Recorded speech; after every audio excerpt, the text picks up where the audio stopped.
સુરત શહેર વિસ્તારના અલગ અલગ વિસ્તારમાંથી મોબાઈલ ફોન ચોરી કરતા ઇસમોને મોબાઈલ ફોન નંગ 279 કિંમત ₹16,79,000 મુદ્દામાલ સાથે પકડી પાડતી Udhna police station surveillance team ઉપરોક્ત सूचना अनुसंधाने उधना पोलीस स्टेशनના police inspector Shri S N. Desai સાહેબ તથા police inspector Shri J S. Jamre સાહેબ નાઓના માર્ગદર્શન હેઠળ surveillance police sub inspector Shri M K. Ishrani તથા police sub inspector Shri B K. Vaghela નાઓના નેતૃત્વમાં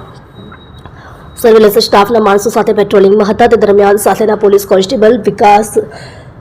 વિશાલ કુમાર રામજીભાઈ તથા પોલીસ કોન્સ્ટેબલ હૈદર અલી આલમ અલી તથા પોલીસ કોન્સ્ટેબલ રાહુલભાઈ જીવરાજભાઈ નાઓની સંયુક્ત બાતમી હકીકતના આધારે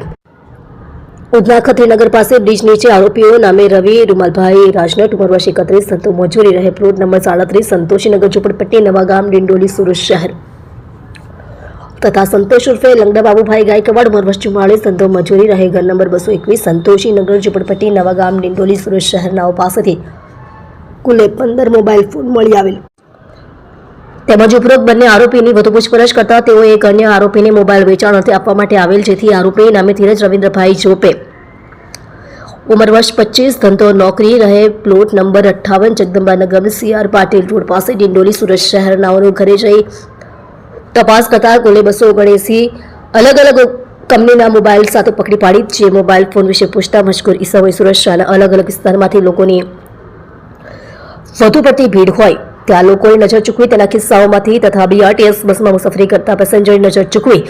ભીડનો લાભ લઈ ચોરી કરેલ હોવાની હકીકત જણાવેલ હોય જેથી ઉપરોક્ત ઇસમોના વિરુદ્ધમાં BNSS કલમ 35(1) મુજબ કાર્યવાહી કરી ઉપરોક્ત પોલીસ કર્મચારીએ ખૂબ જ સારી અને પ્રશંસનીય કામગીરી કરેલ છે.